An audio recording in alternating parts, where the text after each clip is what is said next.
हाय अस्सलाम वालेकुम। मेरा नाम इब्राहिम खिलजी और आज मैं एक बड़े ज़बरदस्त किस्म के टॉपिक के साथ हाजिर हुआ हूँ। आज हमारा टॉपिक है कि बेसिकली कामयाबी और नाकामी ये किन वजूहात पे होती है, और ये बेसिकली कामयाबी और नाकामी है क्या चीज़, और नाकामी से कामयाबी का सफ़र कैसे किया जा सकता है।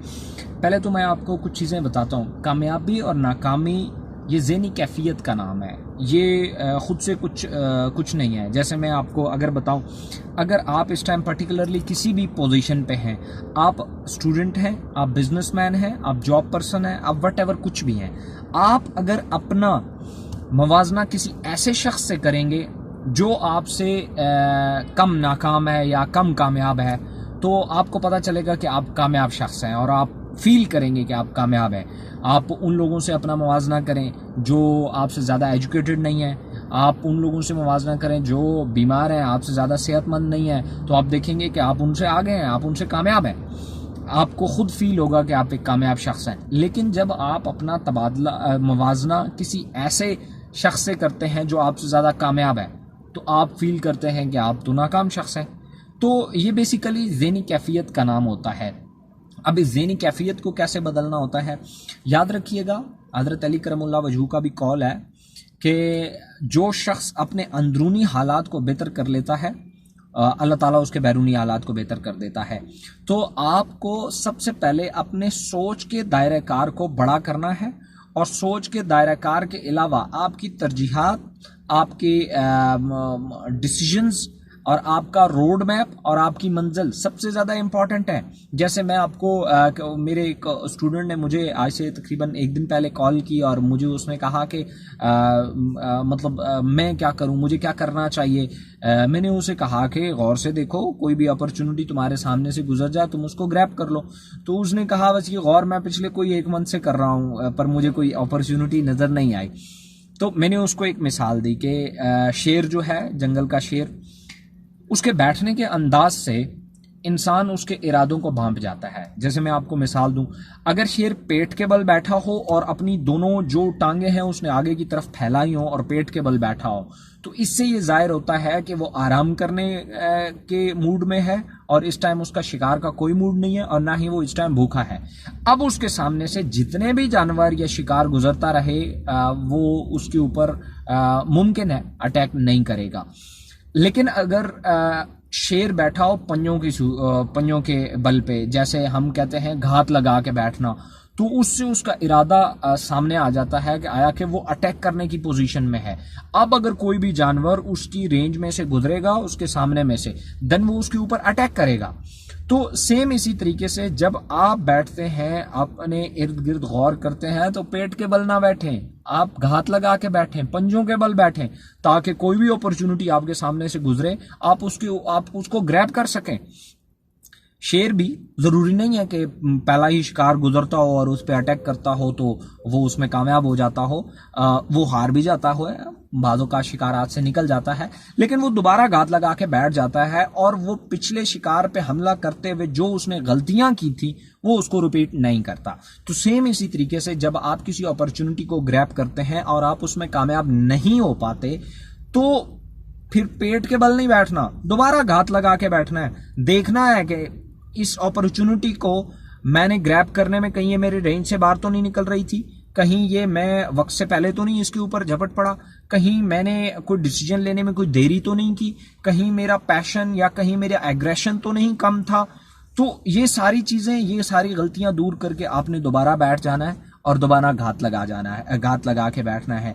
कोई भी अपॉर्चुनिटी आपके सामने से गुजरेगी, ज्यादा से ज्यादा क्या हो जाएगा, आप कामयाब नहीं होंगे, वो अपॉर्चुनिटी हाथ से निकल जाएगी तो निकल गई। अब दोबारा बैठ जाओ, दोबारा वेट करना शुरू कर दो, जब फिर कोई आएगी तो फिर आप उसको ग्रैब कर लो। लेकिन पिछली दफा जो अपॉर्चुनिटी ग्रैब नहीं हुई थी, उसमें जो गलतियां आपने की थी वो नहीं रिपीट करनी।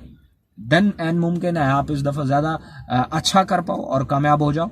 तो सेम इसी तरीके से जो कामयाबी होती है वो एक कुर्बानी मांगती है। ये डेफिनेटली सी बात है। जो भी आपको लोग अभी नजर आ रहे हैं अपने इर्द गिर्द में जो लग्जरी लाइफ गुजार रहे हैं, मैंने बहुत सारों को स्टडी किया है, उनमें से उनका एक स्या तरीक दौर गुजरा होता है, वो एक प्रॉब्लम से निकल के आए होते हैं। जैसे मैं आपको बताऊं, जिस बंदे को सोने की बालियां पहनने का बहुत शौक हो तो उसको कांच छिदवाना पड़ता है, इसमें सुराख करवाना पड़ता है, वो पेन बर्दाश्त करना पड़ता है।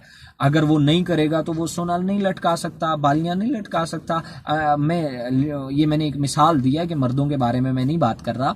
तो बात बिल्कुल सिंपल सी है, आप कामयाबी और नाकामी ये दोनों आपकी ज़हनी कैफियत के ऊपर डिपेंड करती हैं। आप आया कि कितना अच्छा अपने ज़हन को कंट्रोल करके कामयाबी के बारे में अपना एक प्रॉपर मंजिल बना के, डेस्टिनेशन बना के, पूरी इंस्पायरेशन और पूरी जुनून के साथ आप अपॉर्चुनिटीज़ को ग्रैब करते हैं, ये आपके ऊपर डिपेंड करता है। आप अगर पेट के बल बैठ जाते हैं, जैसे मैंने शेर की मिसाल दी, तो नो डाउट आप भी बहुत कुछ लूज कर जाएंगे, बहुत सारी अपॉर्चुनिटियां आपके सामने से गुजर जाएंगी बट आपको नजर ही नहीं आएंगी। तो आपने इस चीज को ज़हन में रखना है, मुसलसल कोशिश करते रहना है। और मैं आपको एक बिल्कुल सादा और सिंपल सी बात बता दूं, किसी मंजिल को पाने का जो मजा है ना, वो सिर्फ जुस्तजू में है। मंजिल पा लेने के बाद उसमें वो मजा नहीं रहता। जैसे मैं एक छोटी सी मिसाल दूं आपको, एक छोटा सा बच्चा होता है, वो साइकिल के लिए, साइकिल या बाइक साइकिल जो जब वो नई नई लेता है तो वो बड़ा क्रेज होता है उसके अंदर, बड़ा मजा आ रहा होता है कि जी मैं लेने वाला हूँ, अगले वीक आएगी, नेक्स्ट वीक आएगी, ये होगा वो होगा।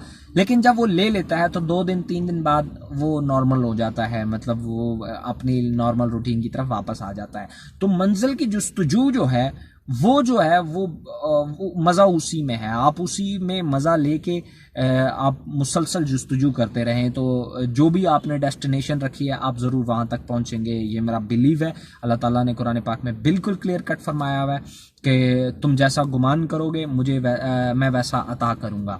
तो थैंक यू सो मच। मैं ये छोटी छोटी वीडियोस बना रहा हूँ, आई डोंट नो ये आप लोगों की लाइफ में कितना आपके ऊपर इफेक्ट करेंगी, बट ये जो बातें मैं आपको बता रहा हूँ ये मैं किसी किताब से आपको नहीं बता रहा। ये जो मैंने आपको मिसाल दी है मैं किसी किताब से नहीं बता रहा, ये मेरा खुद का तज्जिया है, ये मैंने खुद महसूस किया है। मेरे साथ खुद शायद बहुत सारे ऐसे ही लाइफ में ऐसे वाक़यात हो चुके हैं, तो मैं उस बेस के ऊपर ये बात कर रहा हूँ। आप इन ट्रिक्स को, इन चीज़ों को आजमाइएगा ज़रूर, आप अपने आप में चेंज देखेंगे। जब आपको चेंज नज़र आ जाएगा देन आपके ऊपर आपको कामयाबी का भी यकीन आ जाएगा। सुनने का बहुत शुक्रिया, थैंक यू सो मच। आपके जहन में किसी किस्म का भी सवाल हो किसी भी तरह का तो आप कमेंट में ज़रूर लिखिएगा ताकि मैं उसके ऊपर मज़ीद देख के, मज़ीद सर्च करके, मज़ीद सोच समझ के आपको उसका जवाब दे सकूं। दूसरा, ये मेरा एक छोटा सा चैनल है, मैं चाहता हूं आप इसको सब्सक्राइब करें और इसको ताकि मेरी हर एक आवाज़ आपको पहुंचती रहे। मेरा मकसद बिल्कुल यहाँ से कोई अर्निंग करने का नहीं है, मैं सिर्फ़ और सिर्फ ये वीडियोज़ आपको इसलिए बता रहा हूँ कि अगर मैं इस 23 साल की छोटी सी एज में अल्लाह ताला ने मुझे कुछ इल्म नवाजा और कुछ कामयाबियां नवाजी, तो कम से कम आप लोगों में, मैं नो डाउट मैं जानता हूँ आप लोगों में मुझसे ज़्यादा पोटेंशियल है। तो जो रास्ते, जो खारदार झाड़ियाँ मैंने देखी, मैं चाह रहा हूँ वो मैं आपको पहले से बता दूँ ताकि जब आप वहाँ पहुँचें तो आपको पता हो कि यहाँ खारदार झाड़ियाँ भी हैं। तो सुनने का बहुत शुक्रिया, thank you so much. Allah.